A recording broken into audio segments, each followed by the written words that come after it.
فَإِذَا قَضَيْتُم مَّنَاسِكَكُمْ فاذكروا اللَّهَ كَذِكْرِكُمْ آبَاءَكُمْ أَوْ أَشَدَّ ذِكْرًا فَمِنَ النَّاسِ مَن يَقُولُ رَبَّنَا آتِنَا فِي الدُّنْيَا وَمَا لَهُ فِي الْآخِرَةِ مِنْ خَلَاقٍ۔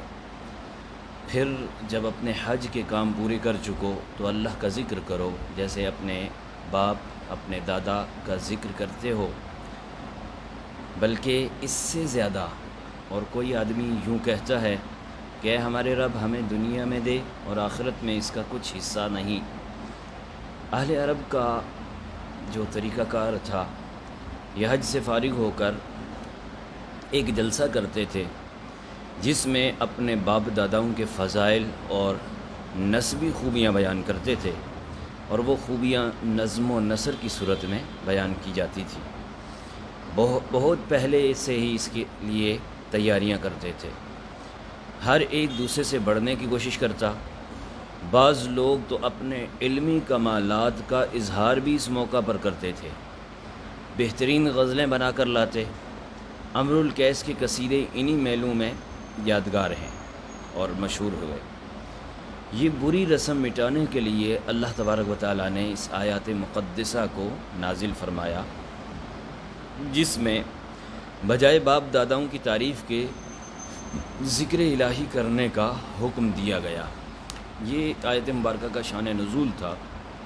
اس کا کچھ خلاصہ ہے کہ اے لوگو، تم اپنے ارکان حج ادا کر کے اپنے باپ داداؤں کی تعریف میں مشغول نہ ہو جاؤ، بلکہ خدا کا ذکر کرو اور خدا کا شکر کرو۔ عبادت پر شکر کرنا ضروری ہے، اور ایسے اہتمام سے رب کی یاد کیا کرو جیسے پہلے اپنے باپ داداؤں کا ذکر کیا کرتے تھے، ان کے چرچے کرتے تھے، بلکہ ان سے بھی زیادہ کرو، کیونکہ باپ دادا جو ہیں نا تمہارے، ان کے اوصاف جو آپ بتاتے ہو یہ بناوٹی اوصاف ہیں۔ رب تبارک و تعالیٰ کے اوصاف یہ حقیقی اوصاف ہیں۔ رب کائنات وحدہ لا شریک ہے، رب کائنات غفار ہے، رب کائنات غفور الرحیم ہے۔ تو اس کی جتنی بھی تعریف، جتنی بھی اوصاف، جتنی بھی صفتیں ہیں، یہ حقیقی صفتیں ہیں۔ اور جو تم اپنے باپ داداؤں کی تعریف کرتے ہو، یہ باپ داداؤں کی تعریف جو ہے، یہ تعریف تھوڑے ہی ٹائم کے لیے ہے، اور ان کے اوصاف بھی بالکل تھوڑے ہیں۔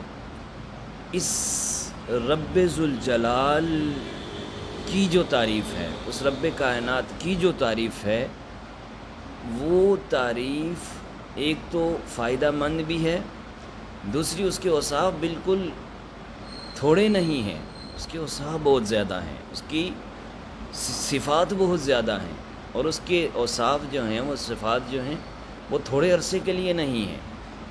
فرمایا رب کا ذکر فائدہ مند ہے، اس لیے اس کا خوب ذکر کیا کرو، تو اس جو تمہارے ذکر ہے، اس سے فائدہ تمہیں بھی ہوگا اور تمہاری آنے والی نسلوں کو بھی ہوگا۔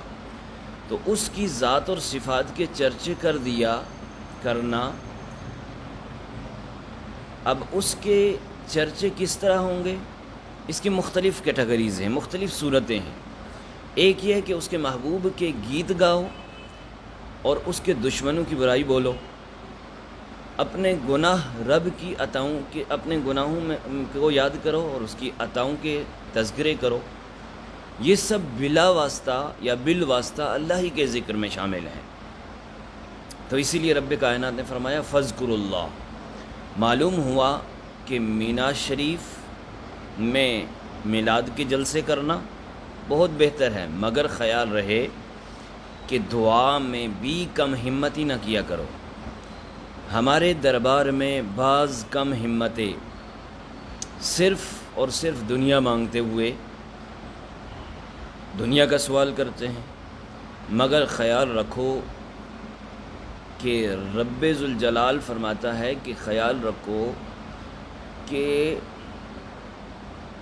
میں غفور الرحیم بھی ہوں، میں کریم بھی ہوں، میں ستار بھی ہوں، میں رحمان بھی ہوں، میں کریم بھی ہوں، تو مجھ سے میری شان کے مطابق مانگو۔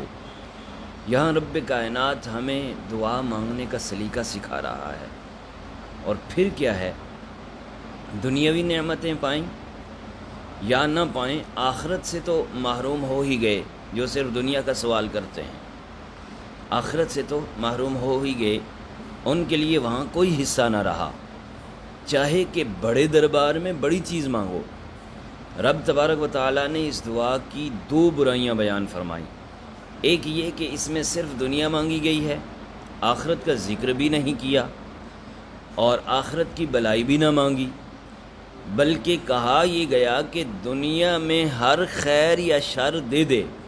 حالانکہ دنیا کی خیر مانگنا چاہیے، زندگی، مال، اولاد خیر بھی ہیں اور شر بھی ہیں۔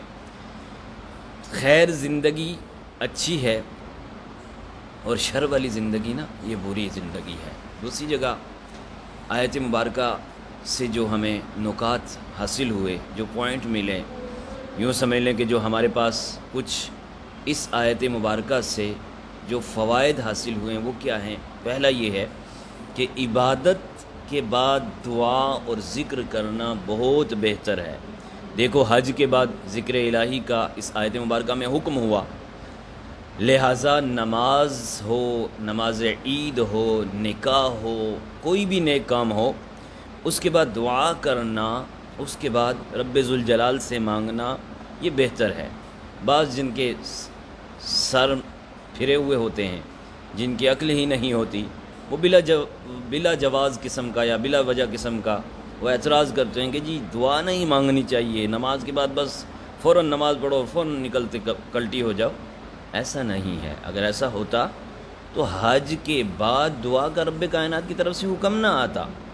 اور پھر دوسرا یہاں پر یہ ہے کہ بلند آواز سے بلکہ جماعت کے ساتھ ذکر اللہ عز و جل کرنا رب کائنات کو کتنا پسند ہے، اس لیے کہ وہ لوگ ایک مجمع اکٹھا کرتے تھے، حج کے بعد مجمع اکٹھا کرتے تھے اور اس مجمع میں وہ اپنے باپ داداؤں کا ذکر کرتے تھے، باپ داداؤں کے تذکرے کرتے تھے، اور وہ باپ داداؤں کے جو تذکرے کرتے تھے نا وہ آہستہ آواز میں نہیں یا بس یوں سمجھ لیں سوئے ہوئے نہیں کرتے تھے، وہ بلند و بانگ آوازوں میں وہ تذکرے کرتے تھے۔ تو رب کائنات نے فرمایا رب کا ذکر کرو، اور جس طرح اپنے باپ داداؤں کا ذکر کرتے ہو نا، اس سے بھی بڑھ کر، اس سے بھی اچھے انداز میں اپنے رب کا ذکر کرو۔ تو یہاں بلند آواز سے ذکر کرنے کا بھی ثبوت ہمیں ملا۔ تیسرا یہ کہ رب ایسا کریم ہے کہ زیادہ مانگنا پسند فرماتا ہے، زیادہ مانگنا رب پسند فرماتا ہے۔ جن لوگوں نے اس سے فقط دنیا مانگی نا تو ان پر رب کائنات نے ناراضی کا اظہار فرمایا اور بتایا کہ دین اور دنیا دونوں مانگو، وہ رب کریم ہے، مولا مجھے دین اور دنیا کی ڈھیروں بلائیاں عطا فرما۔ رب سے دعا جو مانگی جائے وہ قید کی صورت میں نہ مانگی جائے، مولا مجھے صرف یہ عطا کر دے، مجھے یہ کر دے، مجھے وہ عطا کر دے، نہیں، رب سے یہ مانگو مولا مجھے دین اور دنیا کی ڈھیروں بلائیاں عطا فرما۔ اگلی آیت مبارکہ جو آنے والی ہے اس میں کیا فرمایا؟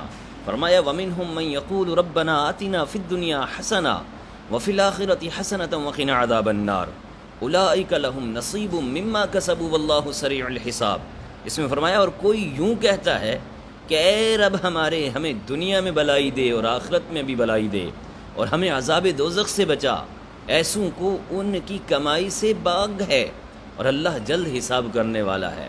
اب اس آیت مبارکہ میں جو ترجمہ بھی آپ نے سنا، اس میں خلاصہ کیا ہے؟